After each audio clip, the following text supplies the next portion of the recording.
शौर्यमथेन्दुरिन्द्रपदवी सन्मङ्गलं मङ्गलम्। मर्कटेश महोत्साह सर्वशोक विनाशना शत्रून् संहर मां रक्ष श्रियं दापय मे प्रभो। నేటి కాలమాన విశేషాలను గమనిద్దాం. స్వస్తి శ్రీ చాంద్రమాన మన్మథనామ సంవత్సరం, దక్షిణాయనం, శరదృతువు, కార్తీక మాసం, శుక్లపక్షం, మంగళవారం. సూర్యోదయం 6:29 సూర్యాస్తమయం 5:35. తిథి త్రయోదశి ఉదయం 10:13 వరకు. నక్షత్రం అశ్విని ఉదయం 9:57 వరకు. వర్జం శేషవర్జంగా ఉదయం 7:47 వరకు. మరల సాయంకాలం 6:37 నుంచి 8:04 వరకు. దుర్ముహూర్తం ఉదయం 8:42 నుంచి 9:27 వరకు. మరల రాత్రి 10:45 నుంచి 11:37 వరకు. అమృతకాలం రాత్రి 3:17 నుంచి 4:44 వరకు. రాహుకాలం మంగళవారం కాబట్టి మధ్యాహ్నం 3 నుంచి 4:30 వరకు. అష్టకవర్గ రీత్యా శుభప్రదమైన సమయం ఉదయం 8:15. నేటి విశేషాలలో వైకుంఠ చతుర్దశి, అలాగే విశ్వేశ్వర ప్రతిష్టావ్రతం అనేవి కూడా ఉన్నాయి.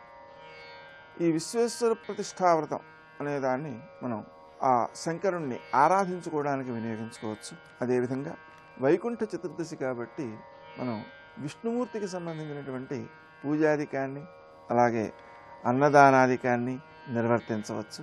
దీనివలన అత్యంత శుభప్రదమైన ఫలితాలు సిద్ధిస్తాయి. కార్తీక మాసంలో నక్తవ్రతం మాసమంతా చేసేవాళ్ళు ఉంటారు కాబట్టి ఈ అన్నదాన కార్యక్రమం ఏదైతే ఉందో అది సాయంకాలపు వేళ చేసినట్లయితే అది శ్రేష్టంగా ఉంటుంది. ఉదయకాలం చేసినట్లయితే ఆ అన్నదానం వలన నక్తవ్రతాన్ని భంగపరిచినటువంటి దోషం మనకు వచ్చే అవకాశం ఉంది. అందువలన సాయంకాలపు వేళ అన్నదానం చేయడం మంచిది. నేటి ఆణిముత్యాలు.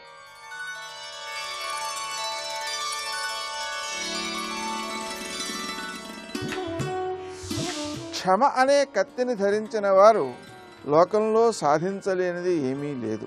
సహనమే సమర్థులకు భూషణం.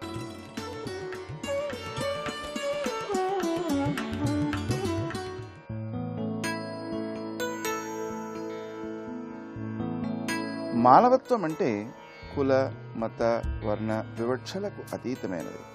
ఆ మానవత్వాన్ని తన తత్వంగా చేసుకున్న ప్రతి మనిషి మహనీయుడే.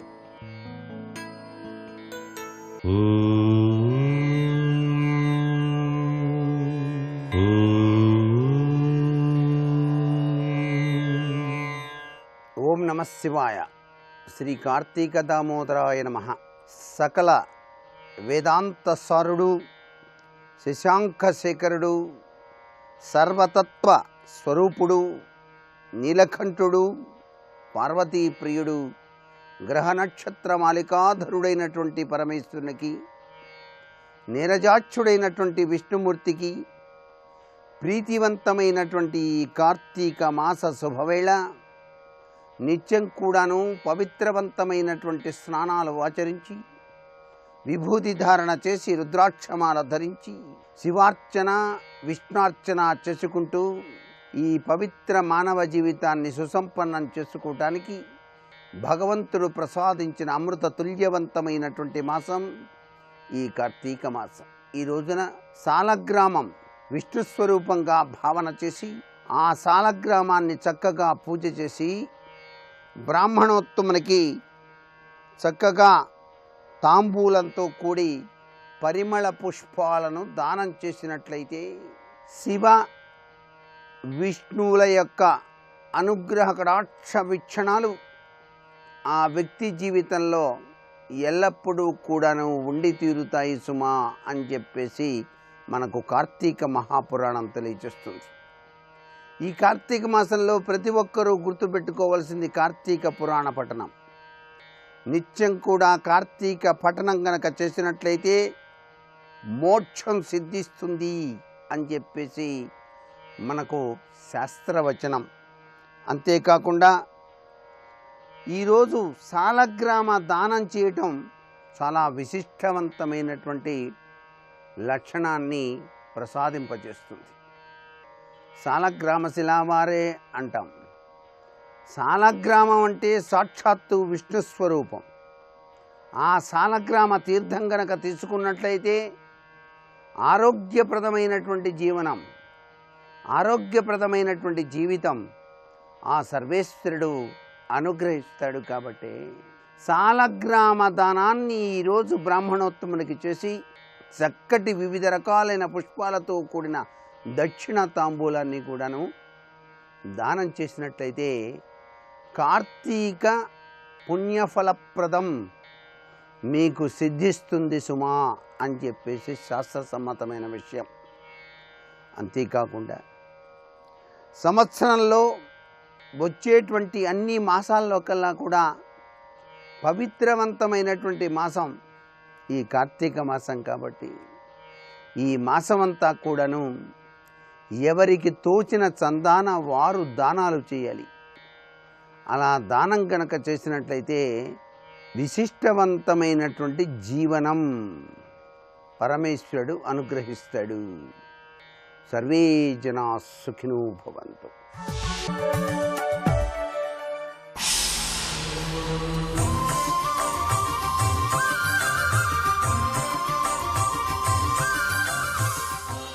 శతక సాహితీ సరస్వతికి నమస్కారం. సిద్ధాన్నంబును గీములో విడిచి కించిత్ సౌరభంబుల్ బహిశుద్ధుల్ గల్గిన పూటకూళ్ళు తినుటవు శోధించి మ్లేచ్ఛాంగ్ల భాషోద్ధారంబొనగూడగా తెలుగులో ఉక్తుల్ కడున్ కూర్చుటల్ సిద్ధస్వాంత సరోజవాస గిరిశ శ్రీలంక రామేశ్వర. ఓ రామేశ్వర స్వామి, సిద్ధాన్నంబును గీములో విడిచి కించిత్ సౌరభంబుల్ బహిశుద్ధుల్ గల్గిన పూటకూళ్ళు తినుటవు. చక్కగా ఇంట్లో పరిశుభ్రంగా పాత్రలన్నీ కడిగి చాలా ప్రేమతో ఆపేక్షతో తల్లో భార్యో వంట చేస్తే ఆ భోజనాన్ని తింటే చాలా రుచిగాను ఆరోగ్యంగాను ఆనందంగాను ఉంటుంది. అటువంటి ఇంటి పట్టున లభించే మంచి భోజనాన్ని వదిలి సిద్ధాన్నంబును గీములో విడిచి మంచి ఆరోగ్యకరమైన ఆపేక్షతో కూడుకున్నటువంటి పరిశుభ్రమైన పాత్రలతో చేసిన భోజనాన్ని వదిలివేసి ఇంట్లో కించిత్ సౌరభంబుల్ బహిశుద్ధుల్ గల్గిన పూటకూళ్ళు తినుటవు.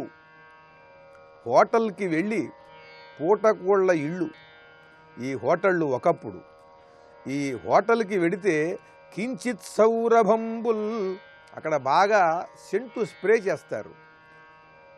ఆహారం రుచిగా ఉండటం కాదు, వాతావరణం ఆహ్లాదంగా ఉండేటట్టుగా చేస్తారు. చక్కని పళ్ళాల్లో ఈ పదార్థాలన్నీ కూడా వడ్డించి అందిస్తారు. కానీ ఈ పరిశుభ్రత, పళ్ళానికి ఉండే పరిశుభ్రత, అక్కడ ఉండే బల్లలకి కుర్చీలకి వాతావరణానికి ఉండేటువంటి ఈ పరిశుభ్రత ఆహారం తయారు చేయటంలో ఉండదు. దాన్ని పాకం వండటంలో ఈ శ్రద్ధ, ఈ పరిశుభ్రత ఉండకపోవచ్చు. అలా కించిత్ సౌరభంబుల్ ఘుమఘుమలతో బహిశుద్ధుల్ గల్గిన పూటకూళ్ళు తినుటవు. పైకి మాత్రం పరిశుభ్రంగా కనిపించే పూటకూళ్ళ ఇంట్లో భోజనం చేసినట్టవుతుంది తప్పితే ఇంటి భోజనం చేసినట్టు కాదు. ఏమిటది? శోధించి మ్లేచ్ఛాంగ్ల భాషోద్ధారం బొనగూడగా తెలుగులో ఉక్తుల్ కడున్ కూర్చుటల్. ఇంగ్లీషు చదివి ఈ ఆంగ్ల భాషలో ఉండేటువంటి పదాలన్నింటినీ కూడా తెలుగులో వాటిని కూడా తీసుకుని వచ్చి ఈ తెలుగు భాషలో మధ్య మధ్యలో ఈ పదాలు చొప్పిస్తూ వాటితో పాటు కలిపి వీటిని మాట్లాడటం, ఈ భాషలో ఈ ఆంగ్ల పదాలను కూడా ఉంచి రాయటం అనేటువంటిది ఎటువంటిదంటే, పరిశుభ్రమైనటువంటి భోజనాన్ని మానేసి ఇంట్లో బయటికి వచ్చి ఎవరో ఏ పరిస్థితిలో ఎలా వండారో తెలియకపోయినా ఆ పదార్థాన్ని మంచి పాత్రలో వడ్డించి మంచి పళ్ళెంలో వడ్డించినట్టయితే దాన్ని భుజించి చాలా గొప్పగా ఉన్నదనుకునేవాడు ఎటువంటి వాడో ఈ పని చేసేవాడు కూడా అదే విధంగా భాషకి అన్యాయం చేయటం మాత్రమే కాకుండా తాను కూడా ఆ భాషా వైభవానికి దూరం అవుతున్నాడు అని తెలియజేస్తూ తెలుగు భాషని సుస్పష్టంగా మాట్లాడటం, చక్కగా రాయటం నేర్చుకోండి. భాష ఉనికిని కాపాడుకోండి. ఈ భాషలోకి అన్య భాషల పదాలని తీసుకొని వచ్చి అవసరమైనా లేకపోయినా కూడా ఆ పదాలతో మాట్లాడుతూ ఆ పదాలని తెలుగు పదాల్లో ఇరికించి అలా రాయటం అనేది చెయ్యొద్దు అని ఒక 40 సంవత్సరాల కిందటే మనందరినీ కూడా హెచ్చరిస్తూ అద్భుతమైనటువంటి పద్యరచనతో పాండితీ ప్రకర్షతో భక్తి తత్పరులై గొప్ప శతకాన్ని మనకు అందించిన విద్వత్కవులు శ్రీ నంబి శ్రీధర్రావు గారు రచించిన లొంకరామేశ్వర శతకంలోని కొన్ని పద్యాలను గురించి ఈరోజు వరకు తెలుసుకున్నాం. రేపు మరి ఒక శతకం గురించి తెలుసుకుందాం. ఓం నమః శివాయ. करोति या विभक्ति या निहन्ति या जगत्त्रयं समन्ततो विभाति या न दृश्यते क्वचिच्चया. नमो देव्यै महादेव्यै शिवायै सततं नमः. नमः प्रकृत्यै भद्रायै नियताः प्रणतास्मतां. शिवाय गुरवे नमः. श्रीमात्रे नमः.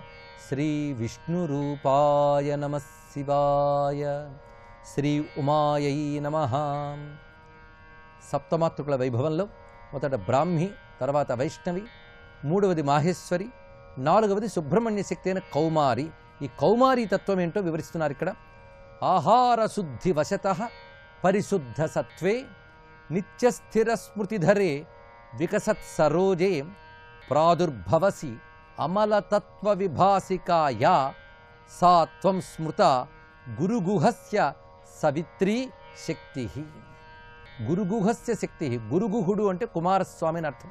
ముత్తుస్వామి దీక్షితులు గురుగుహ అనే ముద్రతోనే తన కీర్తనలన్నీ రచించారు.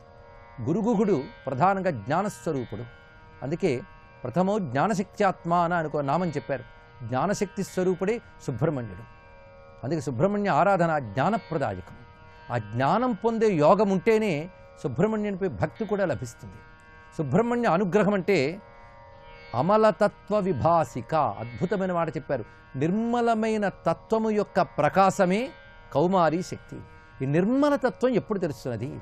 ఆ నిర్మల తత్వాన్నే నిశ్చలతత్వం అన్నారు శంకర భగవత్పాల్ వారు. నిశ్చలతత్వే జీవన్ముక్తి.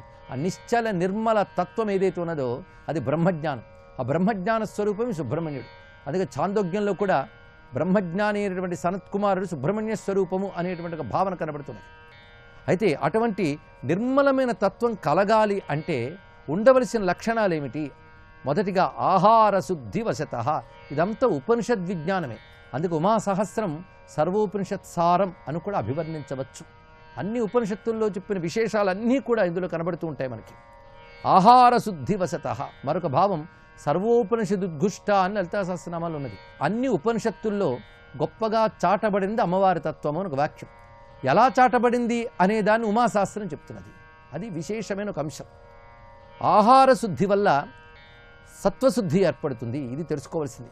అంటే శుద్ధమైన ఆహారం తీసుకుంటే మన సత్వము పరిశుద్ధమవుతుంది. ఇక్కడ సత్వం అంటే ఏమిటి? సత్వము అంటే అంతఃకరణ శక్తి. ఇది తెలుసుకోవాలి. సత్వగుణము రజోగుణము అందులో ఉన్న సత్వం వేరు. ఇక్కడ సత్వము అంటే మన యొక్క అంతఃకరణ శక్తి. మనస్సు, బుద్ధి, చిత్తము, ప్రాణము అని ఏదైతే చెప్తున్నామో అది అంతఃకరణం. ఆ అంతఃకరణం ముందు శుద్ధి కావాలి. అంతఃకరణ శుద్ధి లేని వాడికి ఏ జ్ఞానము రాదు. అందున భగవత్ సంబంధమైనటువంటి జ్ఞానము, ధర్మము కానీ మోక్షానికి సంబంధించిన బ్రహ్మ విద్య కానీ ఈ రెండూ కలగాలి అంటే శుద్ధమైన అంతఃకరణ ఉండాలి. అది లేకపోతే వాడికి భగవంతుడి గురించి చెప్పినా పరతత్వం చెప్పినా రుచించదు. అసలు వాటిని ఆస్వాదించలేడు.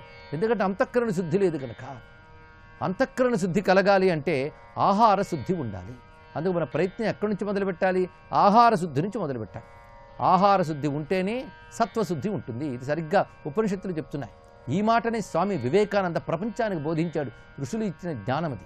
అందుకు మనం చేయవలసిన ప్రయత్నం శుద్ధమైన ఆహారాన్ని తీసుకోవాలి. శుద్ధమైన ఆహారం అంటే మంచి ఆరోగ్యవంతమైన భోజనం చేయాలి అని మాత్రమే అర్థం కాదు. అది ఒక అర్థం కావచ్చు, కానీ అదే ఇక్కడ అర్థం కాదు. ఉపనిషత్తు దృష్టిలో ఆహారం అంటే అన్నమని కాదు. ఆహారం అంటే ఏమిటో శంకర భగవత్పాలు వారు గీతాభాష్యంలో చెప్పాడు. ఆఖ్రియతే ఇది ఆహార అంటే మనం అనుభవించేవి ఆహారములు. మన ఇంద్రియాలతో ఏవేవైతే అనుభవిస్తున్నామో ఈ ప్రపంచంలో అవన్నీ ఆహారములే. ఆ అనుభవాలు ముందు శుద్ధంగా ఉండాలి. అంటే ఇంద్రియాలతో నువ్వు స్వీకరించేవన్నీ శుద్ధమైనవై ఉండాలి. ఇది తెలుసుకోవాలి. ఇక్కడ అన్నం ఒక్కటి శుద్ధంగా ఆరోగ్యంగా ఉంటే సరిపోదు. మనం చూసేది, మనం వినేది, మనం తినేది, మనం అనేది, ఇలా మన ఇంద్రియాలతో మనం ఏవేవి ఈ ప్రపంచం నుంచి పొందుతున్నామో అవన్నీ కూడా శుద్ధమై ఉండాలి. అంటే అవి ఎప్పుడు శుద్ధమవుతాయి ఇది తెలుసుకోవాలి. ఇప్పుడు మనం కాలుష్య నివారణ కోసం చాలా మాట్లాడుతూ ఉంటాం. దృశ్య కాలుష్యం, శబ్ద కాలుష్యం, జల కాలుష్యం, ఆహార కాలుష్యం అని కావలసినంత కాలుష్యం ఇప్పుడు ప్రపంచంలో ఉన్నది. అయితే మనం ప్రపంచం నుంచి ఎలా స్వీకరిస్తే శుద్ధి చేసుకోగలము అంటే ధర్మబద్ధమైనవి స్వీకరిస్తే శుద్ధి అవుతుంది. ఇది ప్రధానమైనటువంటి అంశం ఇక్కడ. అందుకే మనం చూసేది, వినేది ఆనందాన్ని కలిగిస్తూ ఉన్నప్పటికీ అది తాత్కాలిక ఆనందమే. వాటి కోసం వెంపర్లాడకుండా ధర్మబద్ధమైన వాటిని మాత్రమే ఇంద్రియాలతో మనం స్వీకరిస్తూ తత్వ వివేచన చేస్తూ ఉంటే అది ఆహార శుద్ధి. అందుకే ధర్మం చేతనే శుద్ధి ఏర్పడుతుంది. అందుకే ధర్మం విడిచిపెట్టి పెద్ద జ్ఞానాలు, భక్తులు, కబుర్లు చెప్పినా లాభం లేదు. ధర్మం వల్ల శుద్ధత ఏర్పడుతుంది తెలుసుకోవాలి. అందుకే అధర్మమే కాలుష్యం, ధర్మమే శుద్ధత్వం. అందుకే ఋషులు ఒక మాట చెప్పారు, ప్రపంచం బాగుపడాలన్నా, దేశం బాగుపడాలన్నా ధర్మం బాగుపడాలి. ధర్మం వల్ల ప్రకృతి అంతా కూడా శుద్ధమవుతుంది. అప్పుడు నువ్వు శుద్ధమైన దాన్ని స్వీకరించవచ్చు. అయితే ఇప్పుడు ప్రపంచాన్నంతటిని బాగు చేసే శక్తి వ్యక్తి ఎక్కడ ఉంటుంది? అందుకే తనకు తాను ధర్మబద్ధంగా జీవిస్తూ శాస్త్రము ఏది సమ్మతించిందో అటువంటి ధర్మబద్ధమైన వాటిని మాత్రమే స్వీకరిస్తూ, అందుకే ధర్మ అర్థ కామ మోక్షములు అన్నారు. ఇక్కడ అర్థకామములే ఆహారం. ధర్మబద్ధమైన అర్థకామాలు మనం తీసుకుంటే అప్పుడు చిత్తము శుద్ధమవుతుంది, అప్పుడు జ్ఞానం లభిస్తుంది, అప్పుడు మోక్షం లభిస్తుంది. ఇది ప్రధానమైన అంశం.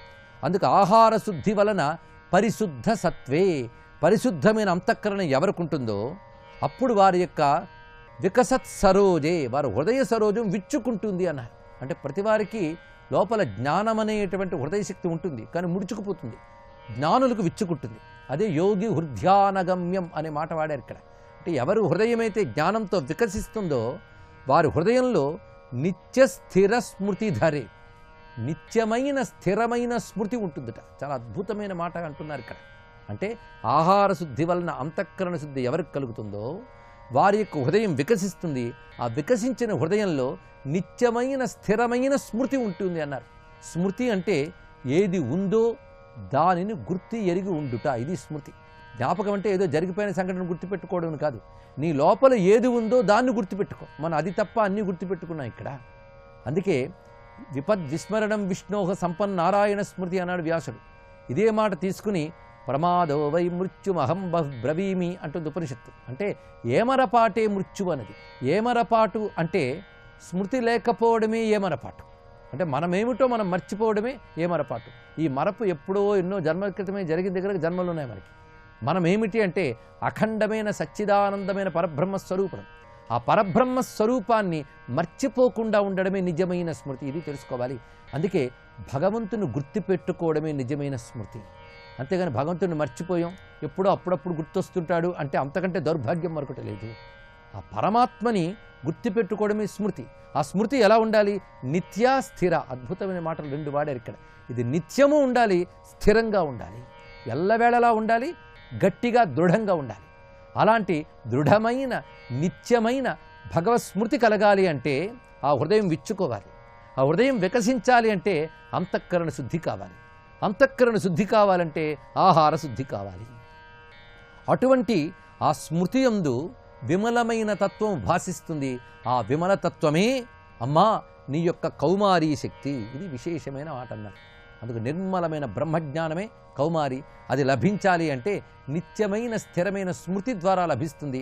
అది లభించడానికి అంతఃకరణ శుద్ధి, ఆహార శుద్ధి అవసరము అని చెప్తున్నారు. మొత్తానికి సారాంశముగా బ్రహ్మజ్ఞానమే సుబ్రహ్మణ్యుడు అనేటువంటి అద్భుతమైన భావాన్ని ఇక్కడ చూపించారు. అసలు ఆ మాటలోనే సుబ్రహ్మణ్య అనే మాటకే అంత విశేషమైనది. అందున కార్తీకంలో కార్తీకేయ స్మరణ అనుకున్నాం. కార్తీక మాసంలో మంగళవారం సుబ్రహ్మణ్య స్మరణ మరీ విశేషమన్నారు. ఉమాదేవి యొక్క అనుగ్రహం చేత మనకు ఆ యోగం ఇవాళ లభించింది. అటువంటి సుబ్రహ్మణ్య స్వరూపానికి నమస్కారం చేసుకుని, సుబ్రహ్మణ్యుడు జ్ఞానమూర్తి గనకనే మహానుభావుడు పోతన గారు పుట్టన్ బుట్ట శరంబునన్ మొలువ నంభోయాన పాత్రంబునన్ నెట్టంగొల్గను కాళిగొల్వను పురాణింపందరింకంటి. ఎంత అద్భుతంగా చెప్పాడు మహానుభావుడు. నేను గొప్ప గ్రంథం రచించాలనుకున్నాను కానీ ఆ జ్ఞానం నాకెక్కడమ్మా. నేను వాల్మీకిని కాను, సుబ్రహ్మణ్యుని కాను, వ్యాసుని కాను, కాళిదాసుని కాను అన్నారు. అంటే వాళ్ళందరూ జ్ఞానులని చెప్పారు. ఆ జ్ఞానుల్లో సుబ్రహ్మణ్యుని కూడా చెప్పారు ఆయన. అలాంటి బ్రహ్మజ్ఞానం కలిగి ఉండడం, దాన్ని వ్యక్తపరచగలిగే శక్తి కలిగి ఉండడం, ఈ రెండు సుబ్రహ్మణ్య స్వరూపమే. అందుకే సుబ్రహ్మణ్యుడు పట్టుకున్నటువంటి శక్తి ఆయుధం సునిశ్చితంగా ఉంటుంది. అదేమిటయ్యా అంటే సుబ్రహ్మణ్యుని అనుగ్రహం వల్ల మనకు లభించే జ్ఞానశక్తే ఆయుధము. ఆ బల్యము జ్ఞానశక్తి స్వరూపము. అలాంటి జ్ఞానశక్తి స్వరూపుడైన సుబ్రహ్మణ్యుని నమస్కరిస్తూ, 5వ శక్తి పంచమి అంటారు ఈ శక్తిని. ఈ పంచమీ శక్తి చాలా విశేషమైనటువంటిది. ఈ పంచమీ శక్తికే వారాహి అని పేరు. వారాహి ఉపాసన ప్రత్యేకంగా ఒకటి ఉన్నది. ఆ వారాహి తత్వము సప్తమాతృకుల్లో కూడా కనబడుతున్నది. లలితాదేవి యొక్క దండనాథ శక్తిగా కూడా వారాహిని చెప్తారు. ఆ తల్లికి కూడా పంచమి అని పేరున్నది. ఆ తల్లే ఇక్కడ సప్తమాతృకుల్లో 5వ శక్తి. ఆ వారాహి, కొందరు అంటూ ఉంటారు ఈ వారాహి గురించి తెలుసుకోవాలనుందండి అని. మనకు తెలుస్తున్నదంతా వారాహి. అది ఇప్పుడు గ్రహించవలసిన అంశం. ఎందుకంటే వారాహి అంటే అన్నప్రదాయిని. ఇది ఒక్క మాటలో చెప్పుకోవాలంటే దాన్ని ఎంత రమ్యంగా వివరిస్తున్నారో గణపతి ముని ఇక్కడ. హవ్యం యయా దివిషదో మధురం లభంతే కవ్యం యయా రుచికరం పితరో భజంతే అశ్నాతి చాన్నమఖిలోపి జనో యయైవ సాతే వరాహవదనేతి కళాంబ గీత. అమ్మా, నీ యొక్క వరాహవదన రూపాన్ని శాస్త్రములు కీర్తిస్తూ ఉన్నాయి. ఆ వరాహతత్వం ఏమిటి అంటే, వరాహము అంటే వహించి నడిపేదే వరాహం. ఈ వరాహతత్వంలో వైష్ణవతత్వంలో కూడా వరాహ అవతారము ఉన్నది. ఆ అవతారతత్వం ఇక్కడ గ్రహించాలి. అంతేగాని మనం చూస్తున్న జంతువులు కాదు ఇక్కడ భావించవలసిన అంశములు. వరాహవదనము, సింహవదనము, వాటికి ఒక్కొక్కదానికి ఒక్కొక్క తత్వం ఉన్నది. ఈ వరాహతత్వము అన్నప్రదాయకమైన శక్తి. అందుకే వరాహం, ఆ వారాహి దేవి ఆ స్వరూపంలో అమ్మ ధరించినటువంటి ఆయుధాలు 2 కనబడతాయి. ఒకటి హలము, ఇంకోటి ముసలము. అంటే ఒక నాగలి, ఒకటి రోకలి. ఈ 2 కూడా అన్నశక్తిని తెలియజేస్తుంటాయి. నాగలి ఆహారాన్ని ఉత్పత్తి చేస్తుంది. ఆ కలిగిన ఆహారాన్ని మార్పు చేసి అందిస్తుంది రోకలి. అందుకే నాగలి, రోకలి 2 కూడా అన్న ఉత్పత్తి, అన్నము యొక్క పరిణామాన్ని తెలియజేస్తుంది. అన్నం మనకి వాళ్ళు లభించిందంటే అనేక మార్పులు చెంది వచ్చింది కనుక అన్నాన్ని ఉత్పత్తి చేయడం, వాటిలో పరిణామం కలిగించడం అనే శక్తి ఏదైతే ప్రపంచంలో వ్యాపించి ఉందో అది వారాహి. ఈ శక్తి లేకపోతే ఎవరికి అన్నం పుడుతుంది? అందుకు అన్నప్రదాయ అనేటువంటి శక్తిని వారాహి అంటున్నాం. అలాంటి వారాహిని ఎవరు ఉపాసిస్తున్నారో వారికి అన్నములకు లోటు ఉండదు. అటువంటి ఆ తల్లికి నమస్కరిస్తూ సర్వం శ్రీమాతృ చరణారవిందార్పణమస్తు.